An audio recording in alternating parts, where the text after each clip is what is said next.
ഞങ്ങളുടെ വണ്ടി ഞങ്ങൾ ഒരു സ്ഥലത്ത് റിപ്പയറിങ്ങിന് കൊടുത്തിട്ട് അവന്മാർ വണ്ടിയും കൊണ്ട് കിടന്ന് കറങ്ങുന്നു.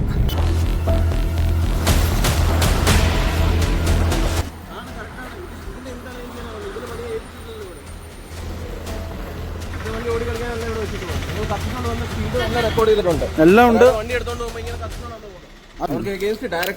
ഡയറക്റ്റ് കേസ് ഫയൽ ചെയ്യാമെന്നും കൂടെ പറഞ്ഞു കേട്ടോ. ഓക്കെ, അപ്പോൾ നിങ്ങൾ ഇൻട്രോയിൽ കണ്ടതുപോലെ തന്നെ ഒരു ഇൻസിഡൻറ്റ് ഞങ്ങൾക്ക് ഉണ്ടായി കഴിഞ്ഞ 2 ദിവസം മുമ്പ്. സംഭവം എന്തെന്ന് വെച്ച് കഴിഞ്ഞാൽ ഞങ്ങൾ 6-ാം തീയതി ഓഗസ്റ്റ് 6-ാം തീയതി ഞങ്ങളൊരു ഹോസ്പിറ്റൽ കേസുമായിട്ട് കോട്ടയം കാരിത്താസ് മാതയിലോട്ട് പോകുമായിരുന്നു. അപ്പോൾ ഒരു ലേഡി ഓടിച്ചിരുന്ന ഒരു കാർ ഞങ്ങളുടെ കാറിൽ വന്ന് തട്ടുമായിരുന്നു.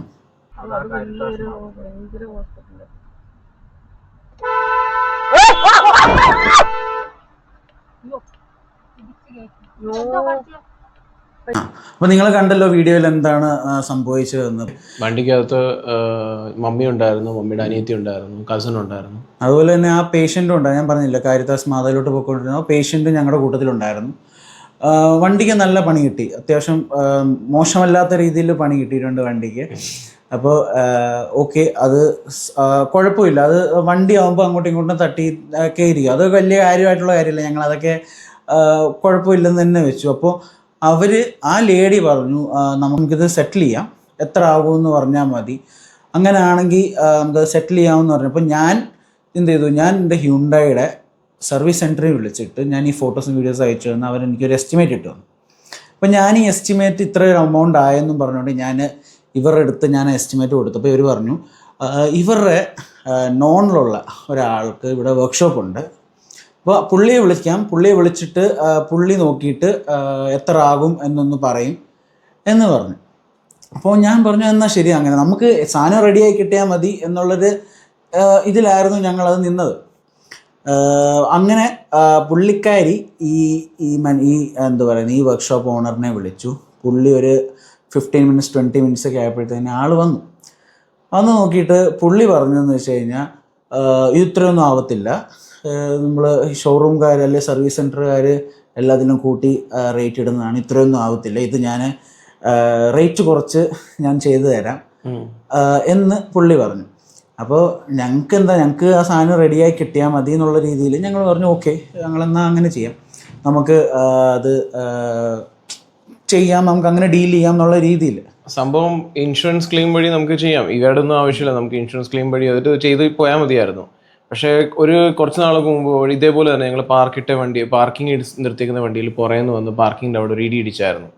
അപ്പോൾ അവിടെ ഒരു പുറയിലത്തെ ബമ്പറിൻ്റെ അവിടെ ഒരു ചെറിയ ചളുക്കുണ്ട്. അപ്പം അത് ശരിയാക്കണം എന്ന് പറഞ്ഞിരുന്നപ്പോൾ ഞങ്ങൾക്ക് ഈ ഫുൾ ടൈം ഓട്ടോ ആയതുകൊണ്ട് ഞങ്ങൾക്ക് അത് കൊണ്ട് ക്ലെയിം ചെയ്യാനൊന്നും പറ്റിയില്ല. അപ്പോഴാണ് ഈ ആക്സിഡൻറ്റ് നടക്കുന്നത്. അപ്പോൾ ഞങ്ങളിത് കൺവേ ചെയ്തു, ഫ്രണ്ടിലും ബാക്കിലും രണ്ടും നമുക്ക് എന്തായാലും ഇൻഷുറൻസ് കവർ ആവത്തില്ല, ഒരെണ്ണം എന്തായാലും നമ്മൾ പണിഞ്ഞേ പറ്റൂ. ഫ്രണ്ടിലെ നമ്മൾ എസ്റ്റിമേഷൻ എടുത്തപ്പം ഇറ്റ് വാസ് ഹ്യൂജ് എമൗണ്ട്.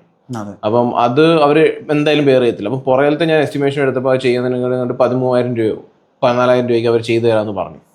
അപ്പം ആ ഭാഗം പുള്ളിക്കാരൻ്റെ വർക്ക്ഷോപ്പിൽ കൊണ്ടുപോയിട്ട് റെഡിയാക്കി തരാം, കുഴപ്പമില്ല, ചിലക്കല്ലേ, അത് നമുക്ക് ഹീറ്റർ അടിച്ച് നേരെയാക്കി പെയിൻ്റ് അടിച്ച് തരാമെന്ന് പറഞ്ഞു. അതിന് നിങ്ങൾ പൈപ്പ് ഒന്നും ചെയ്യണ്ട. പിന്നെ ഞങ്ങൾ വിചാരിച്ചു അതൊക്കെ അവർ ശരിയാക്കി തരുവാണെങ്കിൽ നമുക്ക് ഇതുകൊണ്ട് ക്ലെയിം ചെയ്താൽ മതിയല്ലോ. ഒരു മ്യൂച്വൽ അണ്ടർസ്റ്റാൻഡിങ്, 2 പേരിലും അങ്ങനെ ഒരു മ്യൂച്വൽ അണ്ടർസ്റ്റാൻഡിങ് ഉണ്ടായി. ഞങ്ങൾ ആ ഡിസ്കഷൻ എടുത്തു, ഫോൺ നമ്പർ എക്സ്ചേഞ്ച് ചെയ്തു. ഈ വർക്ക്ഷോപ്പിൽ അങ്ങേരുമായിട്ട് ധാരണയിലായി. അപ്പോൾ ധാരണയിലെത്തിയതിന് ശേഷം ഞങ്ങൾ അടുത്ത ദിവസം രാവിലെ ഒരു 9 മണിയൊക്കെ ആയപ്പോഴത്തേനും ഞങ്ങൾ പുള്ളിയുടെ വർക്ക്ഷോപ്പിൽ കൊണ്ടു കൊടുക്കാമെന്ന് വെച്ചു. വർക്ക്ഷോപ്പ് അവിടെ അടുത്ത് തന്നെ, പേരൂർ കഴിഞ്ഞ് കുറച്ചുകൂടി ചെല്ലുമ്പോൾ, പേരൂരിൽ നിന്ന് മുമ്പോട്ട് ചെല്ലുമ്പോൾ ഡീൽ ചെയ്യുന്ന ഒരു വർക്ക്ഷോപ്പ് അതല്ല, അത് കഴിഞ്ഞ് കുറച്ചുകൂടി മുമ്പോട്ട് വരുമ്പോൾ ഞങ്ങളവിടെ കൊണ്ട് കൊടുക്കാമെന്ന് പറഞ്ഞു. ഞങ്ങളത് അവിടെ കൊണ്ട് കൊടുത്തു. പുള്ളിയെ വിശ്വസിച്ചും അതുപോലെ തന്നെ ആ ലേഡീനെ വിശ്വസിച്ചും ഞങ്ങൾ കൊണ്ട് കൊടുത്തു. ഞങ്ങൾ സത്യം പറഞ്ഞാൽ ലേഡീനെ ഉപദ്രവിക്കണമെന്ന് ഞങ്ങൾക്ക് ഒരു ആഗ്രഹവും ഇല്ലായിരുന്നു. കാരണം അവർ ഹോസ്പിറ്റൽ കേസുമായിട്ട് അങ്ങോട്ടും ഇങ്ങോട്ടും നടക്കും. ടെൻഷനിലായിരുന്നു. വീഡിയോ കണ്ടപ്പോൾ മനസ്സിലാവും വണ്ടി ഇങ്ങോട്ട് കയറി ഇടിച്ചതാ. അപ്പോൾ ചോദിച്ചപ്പോൾ അവർ പറഞ്ഞു അവർക്ക് മൈഗ്രെയിൻ ഉണ്ട്, ഇയർ ബാലൻസിന്റെ ഇഷ്യൂ ആയിരുന്നു ആള്. അപ്പോൾ അങ്ങനെ ഇരിക്കുന്ന ആളെ നമ്മൾ എന്തിനു ഉപദ്രവിക്കണം, നമുക്ക് അതിൻ്റെ ആവശ്യമില്ല. പ്രത്യേകിച്ച് ഒരു ലേഡിയാണ്, അവരുടെ ആ മാനസികാവസ്ഥ നമ്മൾ ചൂഷണം ചെയ്യാൻ പാടില്ല. അപ്പോൾ നമ്മൾ ഒന്നും ചെയ്തില്ല. നമ്മൾ പുള്ളിക്കാരൻ വന്ന് വർക്ക്ഷോപ്പുകാരൻ വന്നിട്ട് അങ്ങനെയാണ് നമ്മൾ സംസാരിച്ചത്. അപ്പോൾ അപ്പോൾ അതെല്ലാം കഴിഞ്ഞ് ഞാൻ അടുത്ത ദിവസം രാവിലെ, ഞാൻ പറഞ്ഞ പോലെ തന്നെ അടുത്ത ദിവസം രാവിലെ ഞാൻ കൊണ്ടുപോയി കാറ് കൊണ്ടുപോയി അവിടുത്തെ സ്റ്റാഫിൻ്റെ അടുത്ത് കൊണ്ടുപോയി കൊടുത്തു. ഇയാളെ വിളിച്ചു, ഇയാൾ പറഞ്ഞു എൻ്റെ സ്റ്റാഫിന് കൊടുത്താൽ മതി എന്ന് പറഞ്ഞു. അങ്ങനെ ഞങ്ങൾ അയാളുടെ സ്റ്റാഫിന് കൊടുത്തു. ഞങ്ങൾ ഒരു വണ്ടി ഒരാൾക്ക് ഏൽപ്പിക്കുമ്പോൾ നമ്മൾ ചുമ്മാ നോക്കണമല്ലോ. അപ്പോൾ ഞങ്ങൾ ആ വണ്ടി വർക്ക്ഷോപ്പൊക്കെ നോക്കിയിട്ട് ഞങ്ങളിങ്ങനെ തിരിച്ചു വന്നു. ഒരു 12:30 കഴിഞ്ഞപ്പോഴത്തേന് ഞാൻ പുള്ളിയെ വിളിച്ചപ്പോൾ പുള്ളി ഫോണ് എടുത്തിട്ട് പറഞ്ഞു ആ പണി തുടങ്ങിയെന്ന് പറഞ്ഞു. അപ്പോൾ ഞങ്ങൾ ഓക്കെ, സമാധാനമായി, ഓക്കെ പണി തുടങ്ങിയല്ലോ എന്നിങ്ങനെ വെച്ച് നിന്നപ്പോൾ കുറച്ച് കഴിഞ്ഞപ്പോൾ ഒരു എത്ര മണിക്കായിരുന്നു വെച്ചാൽ ഒരു നോട്ടിഫിക്കേഷൻ എനിക്ക് വന്നു. 1:30 ആയപ്പോഴത്തേക്ക് എനിക്കൊരു നോട്ടിഫിക്കേഷൻ വന്നു, നിങ്ങളുടെ ഹുഡ് തുറന്നിരിക്കുവാന്നും പറഞ്ഞു. ഞങ്ങളുടെ കാറിൽ ബ്ലൂ ലിങ്ക് എന്ന് പറഞ്ഞ ടെക്നോളജി ഉണ്ട്. അപ്പോൾ അതിനകത്ത് നമ്മൾ ഈ ഹുഡ് ഓപ്പൺ ആണെങ്കിലും അതുപോലെ തന്നെ ഡോർ ഒക്കെ ഓപ്പൺ ആണെങ്കിലും എൻ്റെ ഫോണിൽ നോട്ടിഫിക്കേഷൻ വരും. അപ്പോൾ ഇങ്ങനെ ഹുഡ് ഓപ്പൺ ആണെന്ന് പറഞ്ഞപ്പോൾ ഞാനും ജിമിനച്ചാൻ ഇങ്ങനെ സംസാരിച്ചു. ഞങ്ങൾ പറഞ്ഞ് ബാക്കിലെ ബമ്പർ ശരിയാക്കാൻ എന്തിനാ ഈ ഹുഡ് ഓപ്പൺ ആക്കണ്ടേ, നമുക്ക് അതിൻ്റെ ആവശ്യമില്ലല്ലോ. അപ്പോൾ ഞാൻ ചുമ്മാ ഇങ്ങനെ ലൊക്കേഷൻ നോക്കിയപ്പോൾ ഞാൻ രാവിലെ വണ്ടി കൊടുത്ത ആ വർക്ക്ഷോപ്പിൽ നിന്ന് മാറി എങ്ങനെ പോയൊരു 3-4 കിലോമീറ്റർ മാറി പേരൂരിനടുത്ത് ഒരു ആളൊഴിഞ്ഞ സ്ഥലം, ഒരു കാട്ടിനകത്താണ് ആ വണ്ടി ഇരിക്കുന്നത്. എനിക്ക് ആ ഫോണിൽ കൃത്യമായിട്ട് കാണാൻ പറ്റും. ഞങ്ങളത് കണ്ട ഉടനെ ഞങ്ങൾ കാരിത്താസിൽ ഇരിക്കുക. ഞങ്ങളൊരു സീരിയസ് ഒരു മെഡിക്കൽ ഒരു സർജറി കഴിഞ്ഞ ഒരാളുടെ കൂടെ നിൽക്കുന്ന സമയത്താണ് ഞാനും ജീവനച്ചാനും കൂടെ ഓടി ഞങ്ങൾ ആ കാർ ഇപ്പം നിലവിൽ എവിടെ ഇരിക്കുന്നത് അങ്ങോട്ട് ഞങ്ങൾ പാഞ്ഞത്. അപ്പോൾ പോകുന്ന വഴി ഞങ്ങൾ ആ മെയിൻ റോഡിലോട്ട് ഇറങ്ങി കുറച്ചങ്ങോട്ട് വന്ന് ആ KNB ഓഡിറ്റോറിയം ഒക്കെ അടുക്കാറായപ്പോൾ കണ്ട കാഴ്ച എന്ന് വെച്ചാൽ ഞങ്ങളുടെ കാറ് ഞങ്ങളുടെ ഓപ്പോസിറ്റ് ചീറിപ്പാഞ്ഞ് വരുന്നതാണ്. ഇതിപ്പോൾ റെക്കോർഡാവുന്ന എൻ്റെ വർണ്ണയുടെ ഡാഷ് ക്യാമിൽ നിന്നാണ്. അപ്പോൾ ഇതിപ്പോൾ പേരൂരായിരുന്നു.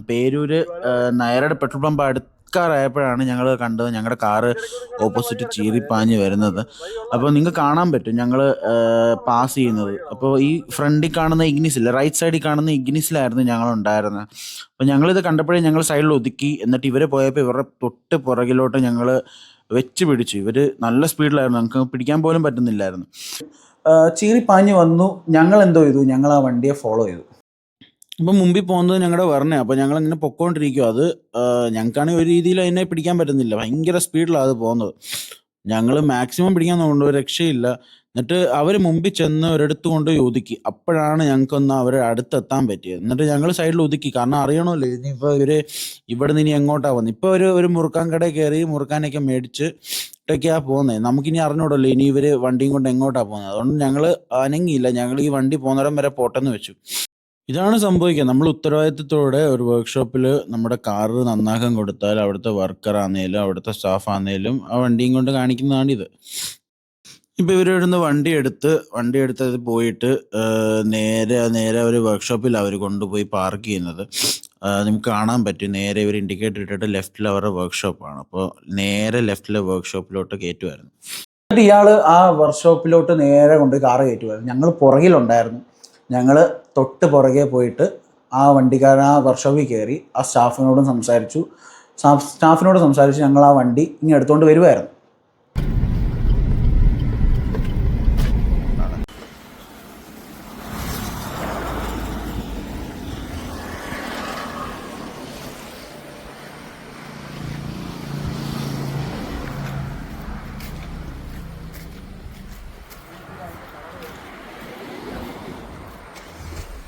വണ്ടി കൊണ്ട് എടുക്കും അപ്പുറം വേറെ വർക്ക്ഷോപ്പും കൂടെ ഉണ്ട്. അല്ല ഇതൊന്നും ചെയ്യുന്നില്ലായിരുന്നല്ലോ, ചെയ്യാൻ പുറകിലേ ഉള്ളായിരുന്നു. ഇതെവിടെ കൊണ്ടുപോകുന്ന വണ്ടി? ഇപ്പം ഇതിന്റെ ഹുഡും തുറന്നിട്ടുണ്ട്. എന്തിനാ ഹുഡ് തുറന്നത്? കുറെ ശരിയാക്കാൻ പറഞ്ഞ വണ്ടിയുടെ ഹുഡ് എന്താ തുറന്നത്?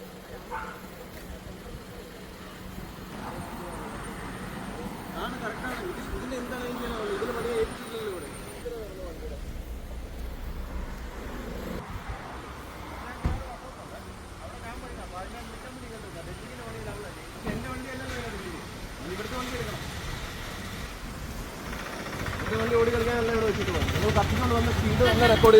എല്ലാം ഉണ്ട്. വണ്ടി എടുത്തോണ്ട് പോകുമ്പോ ഇങ്ങനെ കത്തിച്ചോണ്ട് ബോണ്ട് തുറക്കേണ്ട എന്താ ആവശ്യമായിരുന്നുണ്ടായിരുന്നത്? ഞങ്ങൾക്ക് അറിഞ്ഞൂടല്ലോ ഇതിനകത്ത് എന്തൊക്കെ സാധനങ്ങളാണ് പോയത്. ഉറപ്പായിട്ടും ഇല്ല, വരും.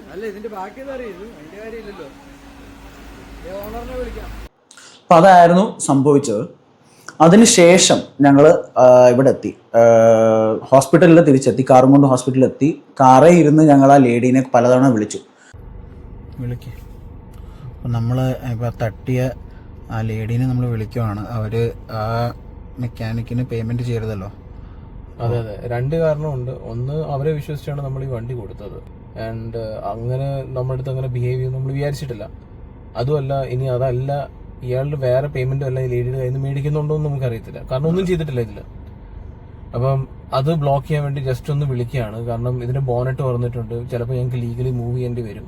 സോ ദാറ്റ് ഷീ നോസ് ഞങ്ങൾ ഇത് ചെയ്യാൻ പോകുന്നത്. We don't want to ruin her life. പുള്ളിക്കാരി എന്തോ ഹോസ്പിറ്റൽ കേസായിട്ട് എന്തോ പ്രശ്നങ്ങളായിരുന്നു.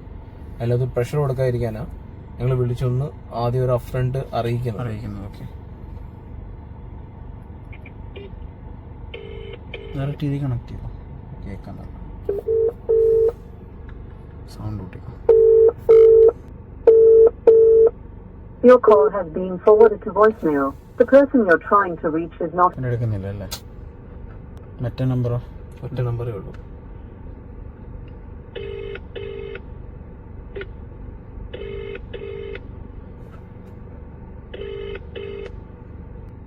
Your call has been forwarded to voicemail. അപ്പോൾ പുള്ളിക്കാരി വിളിക്കാൻ നോക്കിയപ്പോൾ പുള്ളിക്കാരി ഒരു രീതിയിലും ഫോൺ എടുക്കുന്നില്ല, അറ്റൻഡ് ചെയ്യുന്നില്ല, ഒന്നും ചെയ്യുന്നില്ല. ഓക്കെ, ഞങ്ങൾക്ക് മനസ്സിലാവും അത് ഹോസ്പിറ്റൽ കേസ് ആയിരുന്നുകൊണ്ട് പുള്ളിക്കാരി എടുക്കാതെ ആവാം എന്നൊക്കെ വെച്ചിട്ട് ഞങ്ങൾ ഓക്കെ സാരമില്ല എന്നാൽ ഒരു കാര്യം ചെയ്യാം, നമുക്ക് നേരെ തൊട്ടടുത്തുള്ള ഏറ്റുമാനൂർ പോലീസ് സ്റ്റേഷനിൽ, കാരണം ഈ ഇടി നടന്നതും അതുപോലെ തന്നെ ഈ വർക്ക്ഷോപ്പൊക്കെ ഉള്ളത് ഈ ഏറ്റുമാനൂർ പോലീസ് സ്റ്റേഷൻ അണ്ടറിലാണ്. ഞാൻ പറയുന്നത് നമുക്ക് പോകുന്ന വഴിക്ക് ജസ്റ്റ് ഇത് സൂചിപ്പിക്കാം ഇവിടുത്തെ പോലീസ് സ്റ്റേഷനിൽ. ചിലപ്പോൾ പോലീസ് സ്റ്റേഷനിൽ നിന്ന് വിളിക്കുമ്പോൾ അവർ ഫോൺ എടുക്കും. ഓക്കെ, അങ്ങനെ ചെയ്യാം. കാരണം രണ്ട് മൂന്ന് കാര്യങ്ങളുണ്ട്. ഫസ്റ്റ് തിങ്, ഇത് out of the court settlement എന്ന് പറഞ്ഞു കഴിഞ്ഞാൽ അവർ അറ്റ്ലീസ്റ്റ് ഒരു റെസ്പോൺസിബിലിറ്റി ഏറ്റെടുക്കണം. അവർ ലേഡി ആയതിന്റെ പേരിലാണ് ഞങ്ങള്, അതുമല്ല ലേഡി ആയതിന്റെ പേരിലല്ല, അവര് ഫിസിക്കലി ആ സമയത്ത് ഭയങ്കര വീക്കായിട്ട് ഞങ്ങൾക്ക് തോന്നി. അതുകൊണ്ടാണ് ഞങ്ങള് ഓക്കെ കുഴപ്പമില്ല, കാരണം അവർക്കും ടെൻഷൻ, അവരെന്തോ ഹോസ്പിറ്റൽ കേസായിട്ട് ഓടുന്നത്, ഞങ്ങളും ഹോസ്പിറ്റൽ കേസായിട്ട് ഓടുമായിരുന്നു. അപ്പൊ ആ ഒരു സിനാരിയോ രണ്ടുപേർക്കും ഉണ്ടായതിന്റെ പേരിലാണ് ഇത് അങ്ങനെ ഒരു പ്രശ്നം ഉണ്ടാക്കരുത് എന്നുള്ള രീതിയിൽ തന്നെ നിന്നത്. അതുമല്ല, അവിടെ ഞങ്ങൾക്ക് അറിയാത്ത സ്ഥലമാണ്. ഞങ്ങൾ കൊട്ടാരക്കരയിൽ നിന്ന് വന്ന് ഇവിടെ ഏറ്റുമാനൂർ അവർ ഞങ്ങളുടെ അടുത്ത് വർക്ക്ഷോപ്പിൽ പോയപ്പോൾ ആ എംപ്ലോയീസ് എല്ലാം ഇവിടെ ഞങ്ങൾ വീഡിയോ എന്തിനാ എടുക്കുന്നത്, ഇവിടെ നിൽക്ക്, മുതലാളി വന്നിട്ട് പോയാൽ മതി എന്നൊക്കെ പറഞ്ഞു. ഞങ്ങൾ നിന്നില്ല, കാരണം ഞങ്ങളുടെ സ്ഥലമല്ല. അതെ, നാളെ പറയാൻ പറ്റത്തില്ല. നാളെ പുള്ളി വരുമ്പോൾ എത്ര പേരെ വിളിച്ചോണ്ടായിരിക്കും വരുന്നതെന്നും നമ്മുടെ ജീവൻ അതൊരു ആപത്താവാൻ ചാൻസസ് കാണും. ആ ഒരു ഇതിന് പേടിച്ചിട്ടും കൂടാ ഞങ്ങൾ അവിടെ നിൽക്കാന് അതുപോലെ തന്നെ വണ്ടി എടുത്തോണ്ടെങ്കിൽ പോകുന്നത്. പോലീസ് സ്റ്റേഷനിൽ പോയിട്ട് അവിടുത്തെ PROന്റെ അടുത്ത് കാര്യങ്ങൾ പറഞ്ഞു. PRO ഒരു എന്താ പറയുന്നത്, ഒരു പരാതി എഴുതി തരാൻ പറഞ്ഞു. ഞങ്ങൾ ആ പരാതി എഴുതി. ആ പരാതിയുടെ അടിസ്ഥാനത്തിൽ ആ PRO ഈ ലേഡിനെ വിളിക്കാൻ നോക്കിയല്ലേ, വിളിച്ച് ഫോൺ എടുത്തില്ല. വിളിച്ചു, അവര് ഫോൺ, ലേഡിയാണോ എന്നറിയത്തില്ല, ഓണർ, ആ വണ്ടിയുടെ ഓണർ. ഇവർ ഈ വണ്ടിയുടെ നമ്പർ വെച്ച് നോക്കിയപ്പോൾ ആ വണ്ടിയുടെ ഓണറിനെ വിളിക്കാൻ നോക്കി. പക്ഷെ ആ വണ്ടിയുടെ ഓണർ ഒരു രീതിയിലും ഫോൺ അറ്റൻഡ് ചെയ്യുന്നില്ല. എന്നിട്ട് രണ്ടാമത് ഈ മെക്കാനിക്കിനെ വിളിച്ചു. ഈ മെക്കാനിക്കിനെ വിളിച്ചിട്ടു മെക്കാനിക്ക് വന്നു. മെക്കാനിക്ക് അല്ല, വർക്ക്ഷോപ്പിൻ്റെ ഓണറാണ്. വർക്ക്ഷോപ്പിൻ്റെ ഓണർ വന്നു. വർക്ക്ഷോപ്പിൻ്റെ ഓണർ വന്നിട്ട് ഞങ്ങൾ രണ്ട് ആൾക്കാരെ എന്ന് വെച്ചാൽ പുള്ളീനെയും അതുപോലെ ഞങ്ങളെയും കൂടെ അകത്തുള്ള ഒരു SIയുടെ അടുത്താണെന്ന് തോന്നുന്നു, SIയുടെ അടുത്ത് ഞങ്ങളെ കൊണ്ടുപോയിട്ട് ഞങ്ങൾ ഈ കാര്യങ്ങളൊക്കെ വിവരിച്ചു. ഞങ്ങളുടെ വണ്ടി ഇങ്ങനെ ഒത്തിരി ഉള്ളിൽ ഇങ്ങനെ കൊണ്ടുപോയി വണ്ടി പാർക്ക് ചെയ്തിട്ടിരുന്നു, ഇട്ടിട്ട് ഒരു 3/4 മണിക്കൂറോളം ബോണറ്റ് തുറന്നിട്ട് അതിനകത്ത് എന്തൊക്കെയോ ചെയ്തു എന്ന് ഞങ്ങൾ വിശ്വസിക്കുന്നു. അപ്പോൾ ഞങ്ങൾക്ക് ഒന്നും വേണ്ട, ഞങ്ങൾക്ക് ഈ വണ്ടിക്കകത്ത് അല്ലെ ഏതെങ്കിലും പാർട്സ് ഇവർ മാറ്റിയിട്ടുണ്ടോ, എന്തെങ്കിലും ചെയ്തിട്ടുണ്ടെങ്കിൽ ഇത് ഞങ്ങൾ കൊണ്ടുപോയി ഇൻസ്പെക്ഷന് കൊടുത്ത് അതിനകത്ത് പ്രൂഫ് ആവുകയാണെങ്കിൽ any cost related to it അവർ ഹാൻഡിൽ ചെയ്യണം, അല്ലെ ആ പറയുന്ന വ്യക്തി മാനേജ് ചെയ്യണം. അതായിരുന്നു ഞങ്ങളുടെ ഡിമാൻഡ്. ഞങ്ങൾ അവരെ ഉപദ്രവിക്കാനോ അടുത്ത് പൈസ ചോദിക്കാനും പോയിട്ടില്ല, പൈസയുടെ ആവശ്യമില്ല.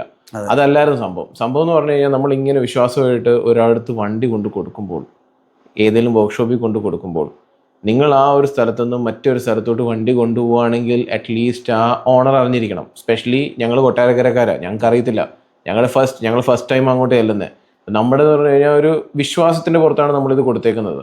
അങ്ങനെ കൊടുക്കുന്ന ഒരു വണ്ടി അവിടുത്തെ വർക്കേഴ്സ് അത് ഇത്രയും ലൂസ്ലി ഹാൻഡിൽ ചെയ്യുന്നുണ്ടെങ്കിൽ അത് അവിടുത്തെ ഓണറിന്റെ പ്രശ്നം തന്നെയാണ്. ഇത് ഞങ്ങളുടെ ഡാഷ് ക്യാമിൽ പതിഞ്ഞ വേറൊരു വിഷ്വലാണ്. ഇത് പുള്ളി ഞങ്ങളുടെ കാറും കൊണ്ട് ആദ്യമേ ഒരു ബാറ്ററി കടയിൽ പോയി പിന്നെ അവിടുന്ന് തിരിച്ച് എന്താ പറയുന്നത്, ഒരു കുഞ്ഞു റോഡിൽ കയറിയേക്കുക. അത്യാവശ്യം നല്ല സ്പീഡിലാണ് പോകുന്നത്. പുള്ളി ഇതും കൊണ്ട് ഫുൾ സർക്യൂട്ട് അടിക്കുക. നാട് നീള പേരൂർ മൊത്തം പുള്ളി കിടന്ന് കറങ്ങി. ഇവിടുന്ന് അങ്ങോട്ട് പോയി, അവിടുന്ന് ഇങ്ങോട്ട് വന്ന്, നമ്മളതും ഒരു ഓണറിൻ്റെ കൺസെൻറ്റ് ഇല്ലാതെ തോന്നിയതുപോലെ അങ്ങോട്ടും ഇങ്ങോട്ടും വണ്ടി എടുത്തുകൊണ്ട് പോവുക. ഇനി ഈ കൊച്ചു റോഡിൽ പുള്ളിയുടെ സ്പീഡ് കണ്ടോണേ. നല്ല സ്പീഡിൽ, എത്ര സ്പീഡിൽ പുള്ളിക്ക് ഓടിക്കാമോ അത്രയും സ്പീഡിൽ പുള്ളി നല്ലോണം വണ്ടി കത്തിച്ചു. ഓപ്പോസിറ്റ് ആരേലും വല്ല നടന്നു പോകുന്ന ആൾക്കാർ വന്നാലും ഇടിച്ചിട്ട അപ്പം തീരും അവരുടെ അവസ്ഥ, അതോടെ കഴിഞ്ഞ്, അവരുടെ കാര്യം അതോടെ കഴിഞ്ഞ്. അപ്പോൾ അങ്ങനെ ഈ പുള്ളിയുടെ ഓടിപ്പ്. ഇതിനിപ്പം കണ്ടോണം, ഇത് ഇപ്പം മുമ്പോട്ട് ചെല്ലുമ്പോൾ ഇതിലും ചെറിയ റോഡുകൾ വരും. ഒരു കുഞ്ഞു റോഡ് ഇതിലും ചെറുത് വരും, അതിലും ഒത്തിരി ചെറിയ റോഡൊക്കെ വരും. പുള്ളി ഒരു ഇതും ഇല്ലാതെ, ഒരു ഉളുപ്പും ഇല്ലാതെ ഈ വണ്ടിയൊന്നും ബ്രേക്ക് പോലും ചവിട്ടാതെ എത്ര സ്പീഡിലാണോ ഇറങ്ങിയത് അത്രയും സ്പീഡിലങ്ങ് ഇറങ്ങി വക്കുക. നേരെ ഓടിച്ച് എന്താ പറയുന്നത്, ഒരു കൊച്ചൊരു വർക്ക്ഷോപ്പ് പോലത്തെ ഒരു സംഭവമാണ്. അത് വർക്ക്ഷോപ്പ് തന്നെ ആണോ ഒന്നും അറിഞ്ഞുകൂടാ. ഒരു എന്താ പറയുന്നത്, ഒരു ടെൻറ്റ് പോലെ ഷെഡ് കെട്ടിയേക്കുക. അതാണ് ഇവരുടെ വർക്ക്ഷോപ്പ് എന്നാണ് ഇവർ പറയുന്നത്. ഇതുപോലത്തെ കൊച്ചു വഴി കൂടെ ഒക്കെ ഇവന്മാർ വണ്ടി എടുത്തുകൊണ്ട് പോകുന്നത്. നമ്മളോടൊന്നും ചോദിച്ചതും ഇല്ല, നമ്മളോടൊന്നും പറഞ്ഞിട്ടും ഇല്ല. തോന്നിയ ഇഷ്ടത്തിൽ വണ്ടി ഇവിടെ നിന്ന് അങ്ങോട്ട് കൊണ്ടുപോകാം, അവിടെ നിന്ന് ഇങ്ങോട്ട് കൊണ്ടുപോകാം. അതുകൊണ്ട് ഇപ്പോൾ അതാണ്ട് ഒരു കാട്ടിനുള്ളിൽ വണ്ടി കൊണ്ടുവന്ന് പാർക്ക് ചെയ്തിട്ടുണ്ട്.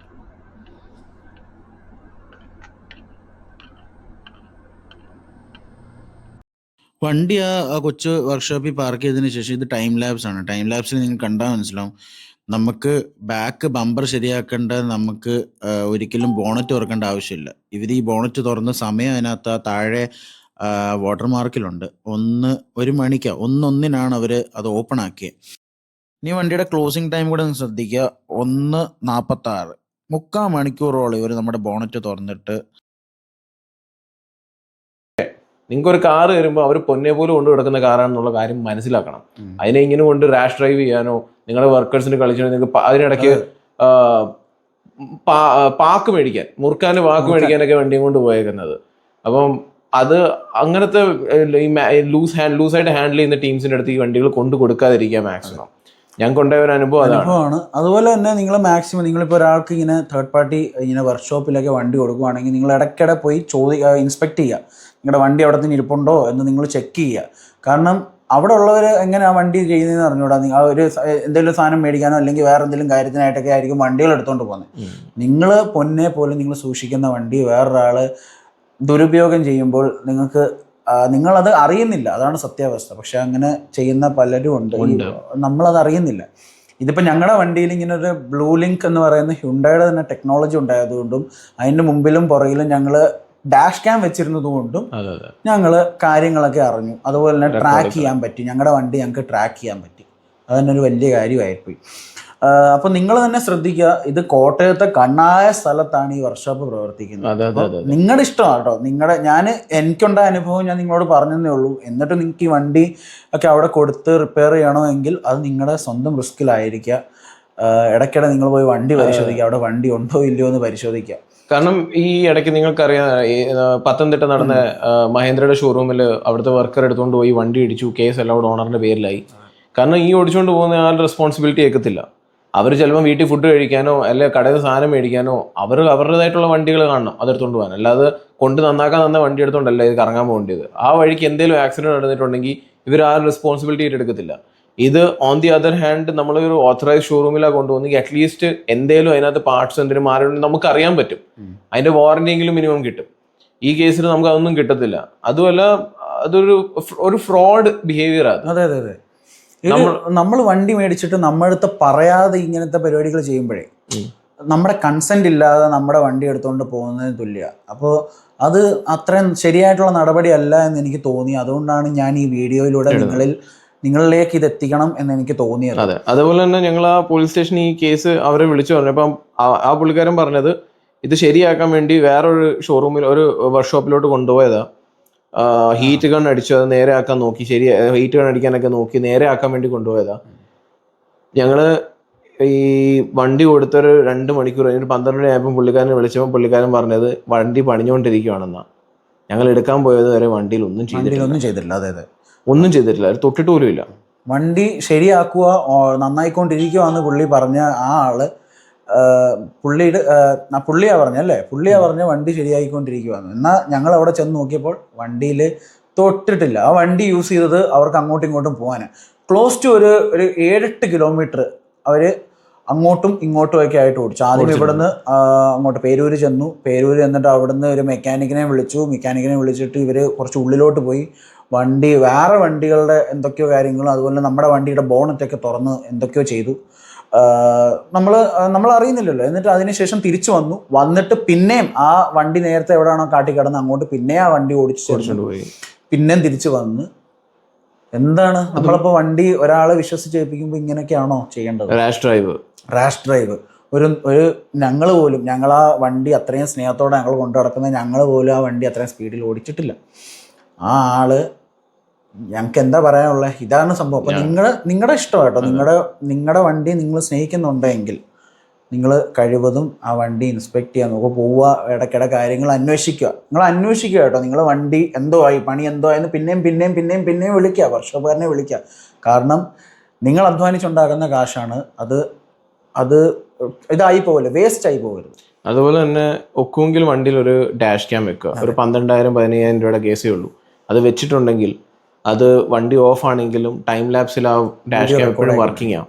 അപ്പം അത് നിങ്ങൾ അവിടെ കൊണ്ടു കൊടുക്കുന്ന സമയത്ത് അവർക്ക് മനസ്സിലായി കഴിഞ്ഞാൽ അവരൊരിക്കലും നിങ്ങളുടെ വണ്ടി എടുത്തുകൊണ്ടെങ്കിലും പോകത്തില്ല. അവർക്ക് മനസ്സിലാവും അതിനകത്ത് ക്യാമറ ഉള്ള കാര്യം.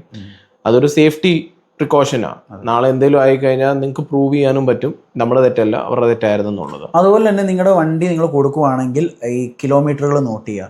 നിങ്ങളവിടെ വണ്ടി കൊടുത്തു കഴിഞ്ഞാൽ ഇത്ര കിലോമീറ്റർ വരെ ഓടി, ഇനി നിങ്ങൾ തിരിച്ചെടുക്കാൻ വന്നപ്പോൾ ഇത്രയും കിലോമീറ്റർ ഓടി. ഒരിക്കലും 1 കിലോമീറ്ററിൽ കൂടുതൽ ആ വണ്ടി ഓടാൻ പാടില്ല. അത് വർക്ക്ഷോപ്പിനുള്ളിൽ തന്നെ ഓടാനാണെങ്കിലും അങ്ങ് ഓക്കെ. ഇതിപ്പം 1 കിലോമീറ്ററിൽ കൂടുതൽ ഓടേണ്ട ഒരു ആവശ്യവും ഒരു വർക്ക്ഷോപ്പിലും ഇല്ല. ഇപ്പം അത് ഓത്തറൈസ്ഡ് വർക്ക്ഷോപ്പ് ആണെങ്കിലും ചിലപ്പം ഈ വണ്ടി ടെസ്റ്റ് ഡ്രൈവിനൊക്കെ അവർ ചിലപ്പം കൊണ്ടുപോകും. വണ്ടിൻ്റെ ഇപ്പം ഷോക്കപ്സ് മാറിയോ ക്ലച്ച് മാറിയോ അവർ ഓടിക്കാനൊക്കെ കൊണ്ടുപോകും. എന്നാലും 2 കിലോമീറ്റർ മാക്സ്, അതിൽ കൂടുതൽ ഈ വണ്ടി ഓടിൻ്റെ ആവശ്യമില്ല. ഇതെന്ന് പറഞ്ഞു കഴിഞ്ഞാൽ പെയിന്റ് വർക്കിനൊക്കെ നിങ്ങൾ കൊണ്ടുപോയിട്ടുണ്ടെങ്കിൽ വണ്ടി മൂവ് ചെയ്യേണ്ട ആവശ്യം പോലും ഇല്ല. 1 കിലോമീറ്റർ പോട്ടെ, 600 മീറ്റർ മേളിൽ വണ്ടി പോകേണ്ട ആവശ്യമില്ല. അവിടത്തൊക്കെ തന്നെ ആയിരിക്കും അത് പോകുന്നത് അങ്ങോട്ടും ഇങ്ങോട്ടും. അപ്പോൾ ആ കാര്യങ്ങളൊക്കെ നിങ്ങളൊന്ന് നോട്ടീസ് ചെയ്യുക. അപ്പോൾ ഇത്രയേ ഉള്ളൂ. ഞങ്ങൾ ഈ ഒരു വിഷയം നിങ്ങളിലോട്ട് ഇടാൻ കാരണം ഇതൊക്കെ തന്നെ ഉള്ളൂ. ഇത് നമുക്കുണ്ടായ ഒരു അനുഭവമാണ്. നിങ്ങൾക്ക് ഒക്കുവാണെങ്കിൽ നിങ്ങൾ ഒന്നുകൂടെ വെറ്റ് ചെയ്യുക. ആ കടയെക്കുറിച്ച് ഒന്നുകൂടെ വെറ്റ് ചെയ്യുക, മനസ്സിലാക്കിയിട്ട് അവിടെ വണ്ടി കൊണ്ടിടാം, കൊടുക്കാവും. ഞങ്ങൾക്ക് ഉണ്ടായ അനുഭവം ഞങ്ങൾ നിങ്ങളുടെ അടുത്ത് പറഞ്ഞു എന്ന് മാത്രം. ഇത്രേ ഉള്ളൂ കേട്ടോ, നമുക്ക് പറയാൻ ഇത്രേ ഉള്ളൂ. ബാക്കി നിങ്ങൾ നോക്കിയും കണ്ട് ചെയ്യുക, കോട്ടയംകാരെ നോക്കിയും കണ്ട് ചെയ്യുക. ഞങ്ങൾക്ക് കോട്ടയത്ത് വന്നപ്പോൾ ഞങ്ങൾക്കുണ്ടായ ഒരു ദുരനുഭവമാണിത്. അപ്പോൾ നിങ്ങൾ മാക്സിമം നോക്കിയും കണ്ടും നിങ്ങളുടെ വണ്ടി വർക്ക്ഷോപ്പിലേക്ക് കൊടുക്കുക. പിന്നെ ഒരു കാര്യം കൂടെ പറയാനുള്ളതെന്ന് വെച്ച് കഴിഞ്ഞാൽ, വണ്ടി നമ്മളെ ഇടിച്ചു, അവിടെ നിന്നാണല്ലോ ഇതെല്ലാം തുടങ്ങിയത്. വന്നിടിച്ച മാഡത്തിന് ഇയർ ബാലൻസിന്റെ പ്രശ്നമുണ്ടെന്നും മൈഗ്രെയിൻ ഉണ്ടെന്നൊക്കെ പറഞ്ഞിരുന്നു. അപ്പം മാക്സിമം അങ്ങനെയുള്ള ഒരു വണ്ടി എടുത്തുകൊണ്ട് റോഡിൽ ഇറങ്ങാതിരിക്കുക. കാരണം അങ്ങനെയാണെങ്കിൽ ഡ്രൈവർ വെച്ചോ അല്ലെ വേറെ ആരെങ്കിലും വണ്ടി ഓടിക്കുന്ന രീതി നോക്കും. കാരണം ചിന്തിച്ചപ്പോഴാണ് മനസ്സിലായത്, ഇപ്പം ഞങ്ങളുടെ വണ്ടിക്ക് പകരം അവിടെ ഒരു 2 വീലർ ആയിരുന്നെങ്കിലോ. കാരണം അവർക്ക് ബ്രേക്ക് ഇടിച്ചതിന് ശേഷം അവർ ബ്രേക്ക് അപ്ലൈ ചെയ്തില്ല, പിന്നെയും ഇറങ്ങിക്കൊണ്ട് പോകുമായിരുന്നു വണ്ടി. അപ്പൊ അങ്ങനത്തെ ഒരു സിനാരിയോ ഒക്കെ ഭയങ്കര ക്രിട്ടിക്കൽ ഇപ്പം ആക്സിഡന്റ് നടക്കാൻ ചാൻസസ് ഉണ്ട് അവിടെ. അതുമല്ല അവരുടെ വണ്ടിയുടെ ഹിസ്റ്ററി എടുത്ത് നോക്കിയപ്പം ഇത് സ്ഥിരമാണ് കുറെ ആക്സിഡന്റ്സും ബെൽറ്റ് ഇടാതെ വണ്ടി ഓടിക്കലും. ഞങ്ങൾ വന്നിടിച്ചപ്പോഴും ബെൽറ്റ് ഇട്ടിട്ടില്ല. ഒരു 10-15ഓളം പെറ്റികൾ ഇപ്പൊ പെൻഡിങ് അടച്ചിട്ടില്ല. അതും അതിൽ 3/4 സീറ്റ് ബെൽറ്റ് ഇടാത്തതും ഒക്കെ. അത് ഞങ്ങൾ നോക്കിയപ്പോൾ വണ്ടിയുടെ ഞങ്ങൾ നമ്പർ അടിച്ച് നോക്കിയപ്പോൾ നമുക്ക് കിട്ടിയ കുറച്ച് ഇൻഫർമേഷൻസ് ആണ്. പിന്നെന്ന് പറഞ്ഞു കഴിഞ്ഞാൽ അവർ അവിടുത്തെ എനിക്കൊന്ന് ചിലപ്പം കൂടിയ ആൾക്കാരായിരിക്കും, അവർക്ക് അതിന്റെ ആവശ്യമില്ലായിരിക്കും. But others lifes matter. അപ്പൊ നമ്മളൊരു ബേസിക് ഹ്യൂമാനിറ്റിയുടെ ബേസിസിൽ നമ്മൾ ഒരാളെ ഇടിച്ചിട്ടുണ്ടെങ്കിൽ, അതും ഒരാളെ ഏൽപ്പിച്ച് ഒരു മെക്കാനിക് കൊടുത്തിട്ടുണ്ടെങ്കിൽ മിനിമൽ നിങ്ങൾ ചെയ്യേണ്ട കാര്യം ഒന്നും വിളിച്ച് ചോദിച്ചൊന്നും അറിയാന്നുള്ളതാ എന്താണ് സിറ്റുവേഷൻ. കാരണം ആ സമയത്ത് ഞങ്ങളുടെ വണ്ടി ഒരു പേഷ്യന്റും കൂടെ ഉണ്ടായിരുന്നു, സർജറിക്ക് വേണ്ടി കൊണ്ടുപോയിക്കൊണ്ടിരിക്കുകയായിരുന്നു. ഒന്നുമില്ല, പുള്ളിക്കാരി ഇടിച്ചു, ഒരാളെ കണ്ടുപിടിച്ച് പോയി. പിന്നെ ഒരു ഫോൺ കോൾ ഇല്ല, എന്തായി വണ്ടി പണി, ഒന്നുമില്ല, നത്തിങ്. ആ മെക്കാനിക് എന്ന് പറയുന്ന ആള് നമ്മുടെ അടുത്ത് പറഞ്ഞത് കസിൻ ആണെന്നാണ്. അപ്പോൾ പോലീസ് സ്റ്റേഷനിൽ എത്തിയപ്പോഴാണ് മനസ്സിലായത് കസിനൊന്നും അല്ല, അവരുടെയും വീട്ടിൽ വണ്ടി പണിയുന്ന. അതുകൊണ്ട് അവർക്ക് ഒരുപാട് BMW സ്കോഡയും ക്രെറ്റയും സ്ഥിരം ഇടിയാണല്ലോ, അപ്പം പണി കാണും. അപ്പം ആ പണി ചെയ്തുകൊണ്ടിരിക്കുന്ന ആളാണ് ഇങ്ങേര്. അപ്പം ജസ്റ്റ് വെൻ ഒരു ആക്സിഡന്റ് നടന്നു കഴിഞ്ഞാൽ നമ്മൾ മിനിമൽ മനസ്സിലാക്കേണ്ട കാര്യം എന്ന് വെച്ച് കഴിഞ്ഞാൽ, ഒരു മിനിമൽ ഒരു one call it will make lot of difference. അതെ അതെ. കാരണം അല്ലാതെ ഇങ്ങോട്ട് ഇടിച്ചിട്ടേ ഗോസ്റ്റ് ആവുകയല്ല ചെയ്യേണ്ടത്. അതായത് അങ്ങനെ ഓടിപ്പോകുന്നത് വെറും ഭീരുക്കൾ കാണിക്കുന്ന പരിപാടിയാണ്. ഭീരുക്കൾ നല്ല ഒരു ഹ്യൂമാനിറ്റിയുടെ ബേസിസിൽ നമ്മളൊന്ന് ചോദിച്ചാൽ കുഴപ്പമൊന്നുമില്ല. കാരണം അത്രയ്ക്കും നമ്മൾ ഇടിച്ചു കയറാൻ നിൽക്കുന്ന ആൾക്കാരായിരുന്നെങ്കിൽ അത് അവിടെ വെച്ച് ഞങ്ങൾ ചെയ്തേനെ. So that's it. കാരണം നമ്മൾ ഒരാളെ ഒരു ആക്സിഡന്റ് നടക്കുമ്പോൾ മാക്സിമം ഒന്ന് ഒരു മിനിമൽ കൺസിഡറേഷൻ കൊടുക്കുക, ഓപ്പോസിറ്റ് വരുന്ന ആക്കും. അതെ അതെ അതെ, അത്രേ ഉള്ളൂ.